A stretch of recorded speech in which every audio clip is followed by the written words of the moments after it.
Bonjour à tous et à toutes et bienvenue sur cette nouvelle vidéo critique sur le premier épisode de Mandalorian. Accroche-toi, petit. Telle est la voie. Telle est la voie.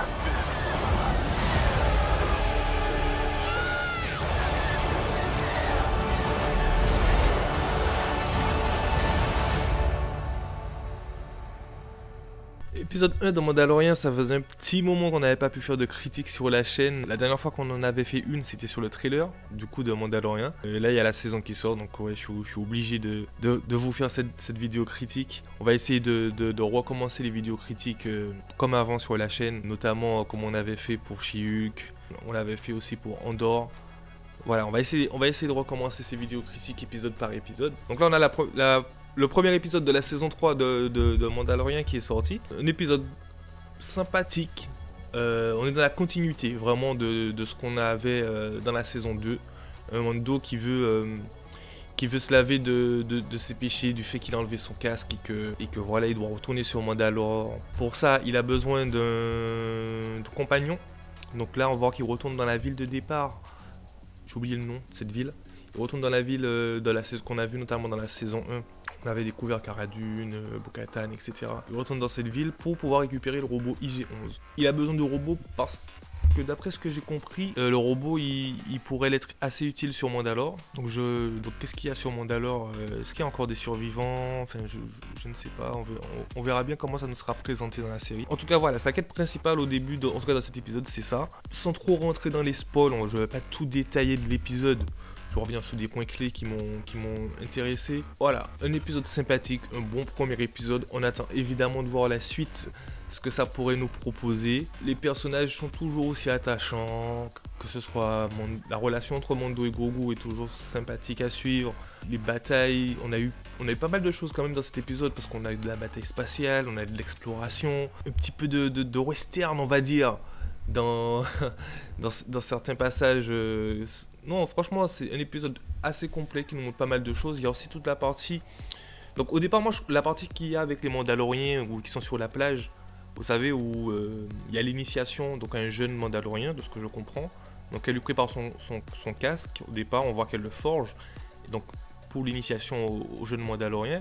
Au départ, je pensais que c'était un flashback de Mando.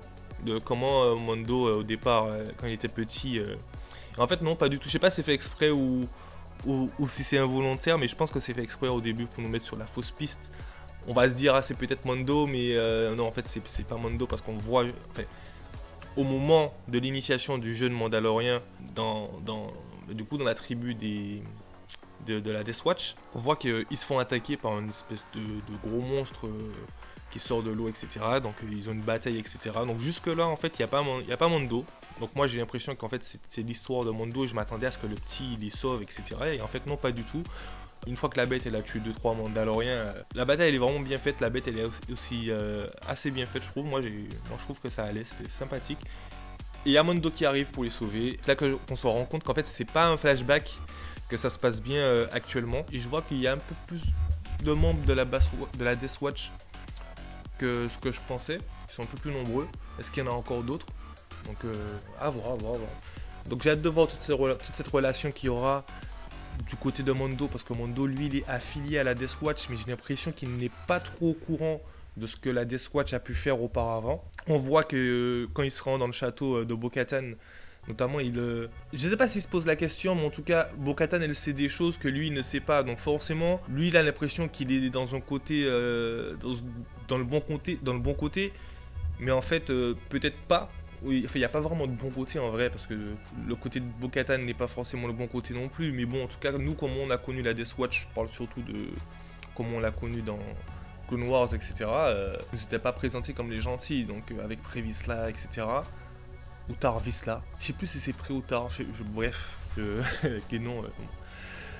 Donc, donc est-ce qu'il va se poser la question, ou alors pas du tout. Donc, à voir tout ça dans les prochains épisodes. Aussi, une petite partie que j'ai bien aimé. Bon, je pense que ça, c'est vraiment. Ils l'ont placé là pour. Je pense pas que ça aura une quelconque incidence sur la saison, mais je pense que pour après, on voit les baleines, notamment, dans l'hyperespace. les baleines qui sont à l'origine de l'hyperespace, c'est-à-dire que en fait, elles sont pas, c'est pas vraiment qu'elles sont à l'origine de l'hyperespace, mais les premiers moteurs de l'hyperespace, je crois qu'ils sont inspirés des baleines, je crois que c'est les baleines sont les seuls êtres vivants à pouvoir traverser l'hyperespace, et c'est notamment les baleines qu'on voit à la fin de Star Wars Rebels. Donc peut-être un petit lien avec Ezra, Thrawn, peut-être vite fait, mais en tout cas je sais que c'est les baleines qui emmènent Ezra et Thrawn on ne sait où à la fin de Rebels, à voir. Mais je pense pas que ça aura une incidence, je pense que c'est un petit clin d'œil pour nous dire attention, ça arrive, on voit il y a des petits liens, que ça c'est sympathique. Donc voilà, il y a encore plein de choses que j'aurais pu dire sur l'épisode, hein. Franchement il parle du sabre noir, on voit que Bo-Katan, voilà, voilà, il y a plein d'autres choses qu'on aurait pu discuter, etc. Les plans sont très beaux à voir. Voilà, comme d'habitude, franchement, en fait, il n'y a pas de surprise. C'est pas négatif de dire ça. C'est que, voilà, ce qu'on a eu dans la saison 2. On a la continuité pour l'instant avec ce premier épisode. On attend forcément d'en voir plus. Donc, mercredi prochain.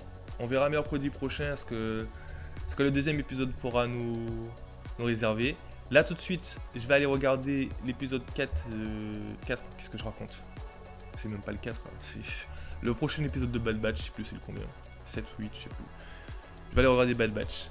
Et pour Bad Batch, je vous ferai une critique totale de la saison. Je ferai pas épisode par épisode. Heureusement que je l'ai pas fait. Ce serait clairement m'infliger une douleur volontaire. Donc voilà, merci à tous d'avoir suivi cette critique. N'oubliez pas, mettez en commentaire des petits commentaires, etc. qu'on puisse discuter sur la vidéo. Vos théories de ce qui pourrait arriver pour les prochains épisodes, ce qui pourrait arriver dans la saison, etc.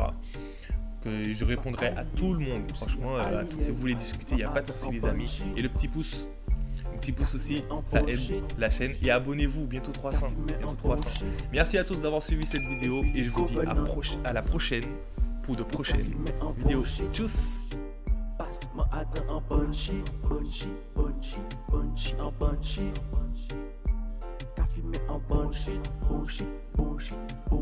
bullshit. Bullshit.